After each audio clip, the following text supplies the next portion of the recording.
Breaking news has just emerged from Ouagadougou that has shaken the world. Burkina Faso.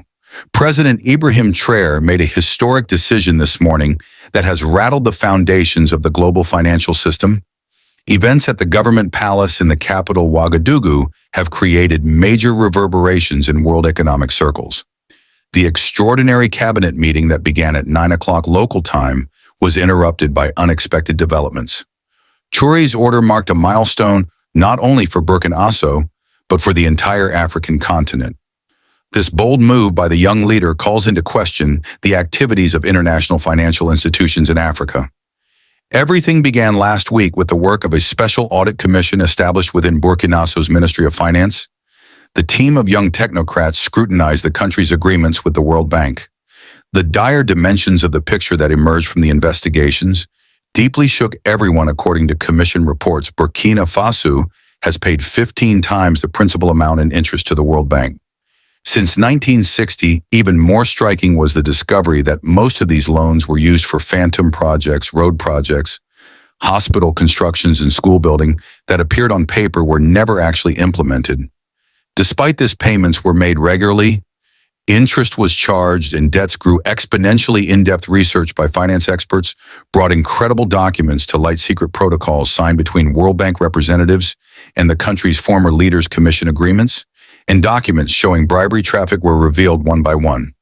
The most striking document was a secret protocol signed by the administration in 2019, pledging 40% of Burkina Faso's gold reserves as World Bank collateral.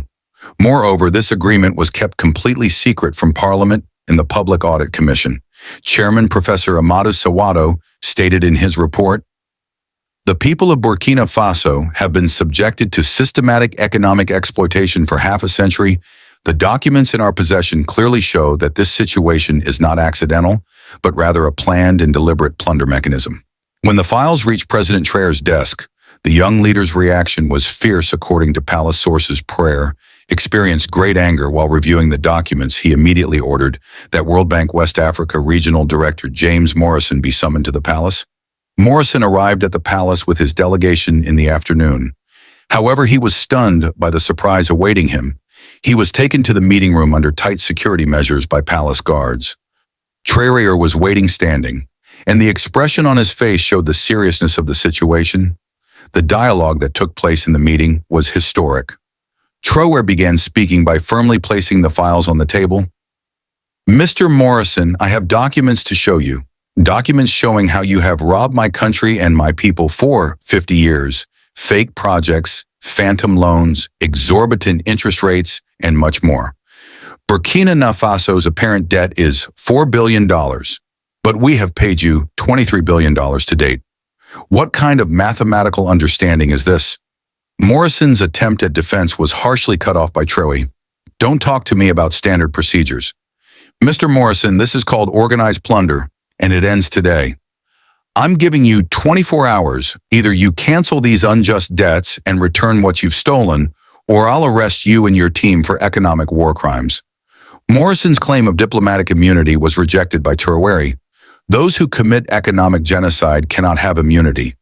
"The documents are in my hands. The evidence is clear.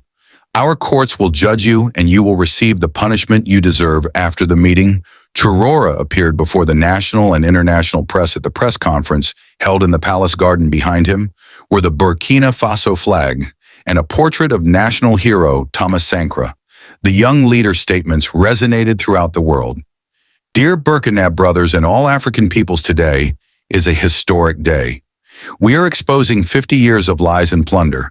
We will stop the global exploitation machine operating under the name of the World Bank. Our fathers were deceived, our grandfathers were fooled, but this game is now over. Africa's wealth belongs to African peoples, and no one can steal from us." As Traoré showed the documents to the cameras, journalists present experienced great shock. Among the documents were secret agreements signed by former heads of state, commission receipts, and bank statements showing bribery traffic. Immediately after the announcement, large demonstrations began in the streets of Ouagadougou. Thousands of Burkinabés gathered in front of the World Bank office. Slogans of "We want our money back" were chanted. University students carried banners supporting true women. Join the protest by banging pots and pans on social media. The hashtag number tabs World Bank quickly rose to the top of the global agenda. Millions of Africans sent messages of support to the young leader. Comments were made saying, finally, a brave leader who stands up to imperialism has emerged.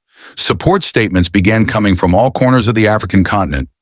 Mali President Assimi Goïta went down in history as the first leader to offer support. Burkina Faso is not alone in this struggle. We too have been subjected to the same plunder system. The time has come to act together. Niger leader Abdourahmane Chiani went even further, calling for all Sahel countries to review their relations with the World Bank. Traoré's courage should be an example to all of us. Africa is now awakening and seeking its rights. Guinea President Mamadi Doumbouya made similar statements. Our young brother Traoré is on the right path. We will also take similar steps. Soon Africans should manage Africa's resources. Surprising support came from Uganda. Veteran leader Yoweri Museveni praised his young colleague. What Traoré has done is what we should have done 50 years ago. It's a belated but correct step. An emergency crisis meeting was held at World Bank headquarters in Washington. President Ajay Banga gathered all regional directors. The risk of the Burkina Faso incident spreading to other African countries was discussed. Concerns were expressed that if a domino effect begins, all our operations in Africa will be endangered. International Monetary Fund President Christina Georgieva made an urgent statement calling on Burkina Faso to be moderate. However, this call was met with backlash in Africa. Georgieva's statement was interpreted as the panic of colonizers. The Paris administration activated diplomatic channels. Macron's Africa advisor was urgently sent to Ouagadougou. The French Foreign Ministry warned Traoré. However, the young leader refused to receive the French delegation. The message was sent first: we'll solve the World Bank issue, then we'll settle accounts with you too. The statement from the United States State Department drew criticism. It said, "We expect Burkina Faso to comply with international rules." However, African experts noted that these were neo-colonial rules. The development in the afternoon surprised everyone. James Morrison and his team tried to leave the country secretly. However, Traoré had considered every possibility. Special security units stopped Morrison at the airport.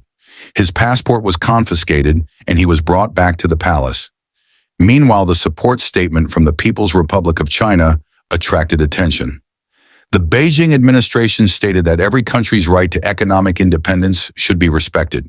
The China Development Bank offered interest-free loans to Burkina Faso. This offer caused discomfort in the West. The Russian Federation made a harshest statement. The Moscow administration characterized the World Bank's activities in Africa as neo-colonialism. Putin's spokesman, Dmitry Peskov, said they appreciated Traoré's courage. African peoples have the right to determine their own destiny in the evening hours. A major leak occurred on social media. The World Bank's secret correspondence was leaked online. Documents showed that African countries were systematically trapped in debt. The document titled "Strategy to Keep Poor Countries in Debt Forever" went viral. The details in the documents were horrific. How African leaders were bought, which banks' bribes were deposited into, were written one by one. How media organizations were directed and how opposing voices were silenced was explained. Towards midnight, Burkina Faso security forces took action. All World Bank offices in Ouagadougou were sealed, safes were confiscated. Documents found inside were delivered to the prosecutor's office. Traoré announced that all these documents would be used in court. The African Union held an extraordinary meeting in Addis Ababa. 41 of the 53 member countries decided to support Traoré. A commission was established to review relations with the World Bank. The president of the African Development Bank said the continent needs to establish its own financing system. The people of Ouagadougou were on the streets until morning. A vigil was held in front of the World Bank office. Slogans of "We won't let Morrison escape" were chanted. Young people stayed up all night by lighting fires. Prior posters were hung everywhere. "Our hero leader" was written on walls. Western media tried to distort the events. CNN International characterized Traoré as populist. BBC World Service claimed economic disaster was at the door. Financial Times ran the headline, "Burkina Faso commits economic suicide." However, African media continued to write the truth. Time was advancing rapidly, and the 24 hours given to Morrison were about to expire. News from Washington was contradictory. Some sources said the World Bank would back down. Others claimed an economic embargo would be imposed on Burkina Faso. As the morning sun rose over Ouagadougou, the historic moment arrived.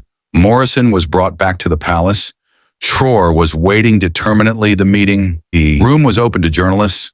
The whole world was watching this moment live. Morrison began to speak with a trembling voice. I spoke with headquarters. They accept debt restructuring. They can make a 50% reduction. Traoré shook his head. I don't want restructuring. I want cancellation. I want the return of the stolen 23 billion. Morrison's face turned ashen. This is impossible. The World Bank doesn't have such authority. Traoré stood up. Then you are under arrest, Mr. Morrison. You will be tried for economic war crimes at Traoré's signal security forces. Handcuffed Morrison, the World Bank director, was being arrested for the first time in history. Morrison, shouting, I have diplomatic immunity, received a cold look from Traoré. Those who commit genocide have no immunity. Morrison and his 50-person team were taken to Ouagadougou Central Prison when the images were broadcast to the world. Panic began. In financial markets, World Bank shares lost 12% of their value. Western banks operating in Africa went on alert. Traoré address the people again at noon. He spoke to the 100,000 people gathered in Thomas Sankara Square. Dear brothers, today we declare our true independence. No one will rob us anymore. Our wealth is ours. Our gold is ours. Our uranium is ours.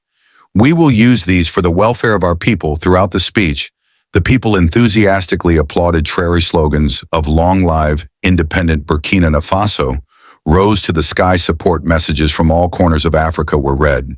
Young girls performed traditional dances. The elderly prayed in tears. This event was a turning point, not only for Burkina Faso, but for all of Africa. No African country would be the same anymore. The World Bank and similar institutions would not be able to operate freely in Africa, because now there were brave leaders like Traoré. As the reverberations of the event continued, similar movements began in other African countries. Youth poured into the streets in Senegal, in Ivory Coast. The opposition pressed for cancellation of agreements with the World Bank, and Ghana university students organized protest marches. Traoré's move created a domino effect. Africa was now awakening. Economic dependencies from the colonial period were being questioned. Young leaders were finding courage. Peoples were seeking their rights. The World Bank had never been so cornered in its history. Morrison's arrest destroyed the institution's reputation. If other African countries took similar steps, the institution's presence in Africa could completely end with this move. Traoré became a hero not only for Burkina Faso, but for all oppressed peoples. Despite his young age, the courage and determination he showed inspired millions of people. The world order was now changing, and one of the pioneers of this change was Ibrahim Traoré. How events will develop from here is eagerly awaited. Will the World Bank back down, or will Traoré take even harsher steps? Will Morrison really be tried? Will other African countries take similar steps? The answers to all these questions will become clear in the coming days. Power has moved, also led to changes in global power balances. BRICS countries quickly made statements supporting Burkina Faso. Indian Prime Minister Modi said, "We support Africa's rightful struggle." Brazilian leader Lula da Silva called for joint struggle against imperialism. South African President Ramaphosa invited Traoré to Pretoria. Dissenting voices began to rise within the European Union as well. MPs from Spain and Portugal said the World Bank's Africa policies should be questioned. A group of senators from Italy sent a letter of support to Traoré. In Germany, Die Linke Party announced, "We support Africa's rightful demands." In Burkina Faso, people were living in a festive atmosphere. Students in schools were drawing pictures of Traoré. Vendors in markets were shouting, "We kicked out the World Bank." Special prayers were held in mosques and churches. The elderly were saying, "We haven't seen such a leader since Thomas Sankara." The footage of Morrison's arrest was worthy of Hollywood films. The shock on his face as he was put into the prison vehicle with handcuffed hands was reflected in all lenses. Although Western media avoided broadcasting their images, they were shared millions of times on social media. African youth commented, "History is being written." Venezuelan leader Nicolas Maduro made a surprise move by offering Burkina Faso discounts on petroleum products. He said Bolivarian revolution is also echoing in Africa. Cuban leader Diaz-Canel promised to send doctors and teachers. Iranian foreign ministers stated the axis of resistance against imperialism is expanding. Great anxiety also began among World Bank employees. Hundreds of experts on duty in Africa began sending their families back to their countries. The World Bank office in Kenya increased security measures. Personnel in Nigeria began using their Leave the Regional Center in Ethiopia, suspended its activities. The panic atmosphere continued on Wall Street funds. Investing in Africa suffered major losses. Fluctuations increased in commodity markets. Gold prices reached record levels. Experts began using a new term called the Traoré effect. Burkina Faso intelligence extracted even more damning documents from Morrison's computer. 10 years of correspondence showed how African leaders were bought. Details of coup plans, assassination lists, and dark operations emerged, but decided to send these documents to the International Court of Justice. The African diaspora living in France organized large demonstrations. Tens of thousands of people marched in support of Traoré in Paris and Burkina. Students kept vigil in front of the consulate. Celebrations were held in African neighborhoods in Morel. Even in the American Congress, voices supporting Trudeau rose. Alexandria Ocasio-Cortez from the progressive wing of the Democratic Party said the World Bank needs to be reformed. Bernie Sanders said, "I understand the rightful struggle of African peoples." Republican Rand Paul stated that foreign aid should be questioned. Notable statements also came from Turkey. While official authorities made balanced statements, great support rose from the public. Turkish users on social media showered Trudeau with praise. Discussions began that Turkey, which has historical ties with Africa, should take a more active role in this event. Asian countries like Japan and South Korea maintained their silence. However, Africa experts in those countries said Traoré was right. Professor Yamamoto from Tokyo University commented, "Africa's renaissance is beginning." Dr. Akim Park from Seoul said this could be the harbinger of New World Order. The Burkina Faso army was experiencing a complete victory atmosphere. Soldiers showed they were united behind Traoré. Generals announced, "We are proud of our young leader." Pilots made victory. Flights in the sky. The people embraced the army. But one thing is certain, Africa will no longer be the same. New leaders will emerge following the path opened by Traoré. The exploitation system will be destroyed. African peoples will achieve the prosperity they deserve, and the pioneer of this will go down in history as the brave leader Ibrahim